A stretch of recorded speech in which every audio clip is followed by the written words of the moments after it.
ചെങ്കുത്തായ മലനിരകൾ ഇടിച്ചു നിരത്തിയുള്ള റോഡ് നിർമ്മാണത്തിനെതിരെ നാട്ടുകാർ. ഇടുക്കി നെടുങ്കണ്ടം കല്ലാർപ്പുഴയോട് ചേർന്നുള്ള റോഡ് പുനർനിർമ്മാണത്തിലാണ് ഈ ആശങ്ക. മണ്ണിടിച്ചിൽ ദുരന്തങ്ങളിൽ നിന്നും പാഠം ഉൾക്കൊള്ളാതെയാണ് വീണ്ടും ഇത്തരത്തിലുള്ള പ്രവർത്തനം എന്നാണ് വിമർശനം. നിർമ്മാണം പുരോഗമിക്കുന്ന കമ്പംമെട്ട് രാമക്കൽമേട് വണ്ണപ്പുറം പാതയുടെ കല്ലാറിലെ നിർമ്മാണ പ്രവർത്തനങ്ങൾക്ക് സുരക്ഷിതത്വമില്ലെന്നാണ് പരാതി. പുഴയ്ക്ക് സമാന്തരമായി കടന്നുപോകുന്ന പാതയോട് ചേർന്ന് മുമ്പ് പലതവണ ചെറിയ മണ്ണിടിച്ചിലുകൾ ഉണ്ടായിട്ടുണ്ട്. നിലവിൽ വീതി വർദ്ധിപ്പിച്ചതോടെ റോഡരികിൽ നിന്നും കുത്തനെ കൂടുതൽ മണ്ണെടുത്തു. ഇതോടെ മുകൾ ഭാഗത്തു നിന്നും മണ്ണ് ഇടിഞ്ഞു വീഴാനുള്ള സാധ്യതയും വർദ്ധിച്ചു.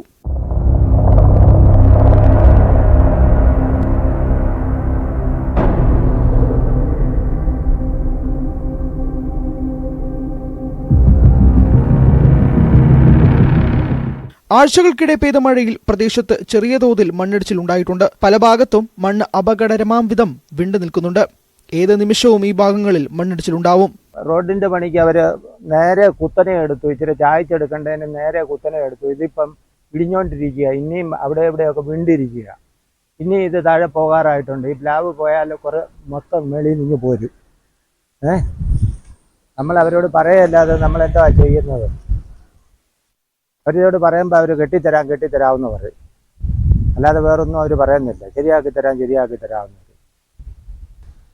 ഏത് സമയത്ത് വല്ലവരുടെയും തലയിൽ ഇടിഞ്ഞു വീഴുവെന്ന് പോലും അറിയത്തില്ല. രാമക്കൽമേട് വിനോദസഞ്ചാര കേന്ദ്രത്തിലേക്കും തമിഴ്നാട്ടിലേക്കും അടക്കം ദിവസേന നിരവധി വാഹനങ്ങൾ കടന്നുപോകുന്ന ഹൈറേഞ്ചിലെ പ്രധാന പാതയാണിത്. എപ്പോഴും വാഹനങ്ങൾ കടന്നുപോകുന്നതിനാൽ മണ്ണിടിച്ചിലുണ്ടായാൽ അത് വൻ ദുരന്തത്തിന് ഇടയാക്കും. ഗ്യാപ് റോഡിലെ അശാസ്ത്രീയ നിർമ്മാണം മൂലം മണ്ണിടിച്ചിൽ പതിവാകുമ്പോഴാണ് ഇതിൽ നിന്നൊന്നും പാഠം ഉൾക്കൊള്ളാതെയാണ് റോഡ് നിർമ്മാണം. ന്യൂസ് 18 ഇടുക്കി. പാലക്കാട് തൃത്താലയിൽ ആവിഷ്കരിക്കുന്ന സമഗ്ര ആരോഗ്യ സുരക്ഷാ പദ്ധതിയായ അൻപോടി തൃത്താലയുടെ ലോഗോ പ്രകാശനം മമ്മൂട്ടി നിർവഹിച്ചു. സിനിമാ കലാ സംവിധായകൻ അജയൻ ചാലിശ്ശേരിയാണ് ലോഗോ രൂപകൽപ്പന ചെയ്തിരിക്കുന്നത്. ക്യാൻസർ, വൃക്ക, കരൾ, ഹൃദയം എന്നിവ സംബന്ധിച്ച രോഗങ്ങൾക്ക് മരുന്നുകൾ സൗജന്യമായി ലഭ്യമാക്കുക എന്നതാണ് പദ്ധതിയുടെ ലക്ഷ്യം. മന്ത്രി MP Rajesh, Anpodi Thrithala president doctor E Sushama, TP Muhammad master തുടങ്ങിയവർ ലോഗോ പ്രകാശനത്തിൽ പങ്കെടുത്തു.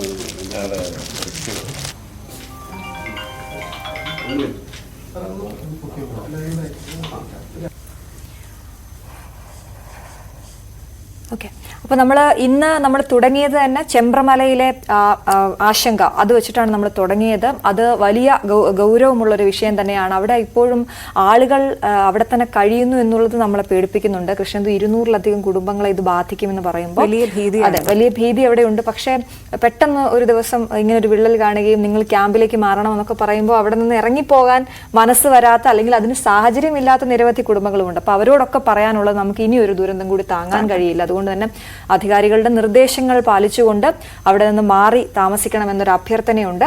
ഒപ്പം ഏറ്റവും പ്രധാനം, അധികാരികൾക്ക് മുന്നിലേക്ക് ഞങ്ങൾ ഇത് വെക്കുകയാണ്. അവിടെ എന്താണ് വേണ്ടതെന്നുള്ള നടപടിക്രമങ്ങൾ കൂടി അവിടെ സ്വീകരിക്കണം. അതെ, അപ്പൊ നമുക്ക് എന്തായാലും ഈ റിപ്പോർട്ടോടെ നമ്മുടെ മോർണിംഗ് വൈബ്സിന്റെ സമയം ഇവിടെ പൂർണ്ണമാകുകയാണ്. എല്ലാവർക്കും ഒരു നല്ല ആഴ്ചയുടെ തുടക്കം തിങ്കളാഴ്ചയാണ്. അതുകൊണ്ട് തന്നെ എല്ലാവർക്കും നല്ലൊരു ദിവസം ആശംസിക്കുന്നു. നന്ദി.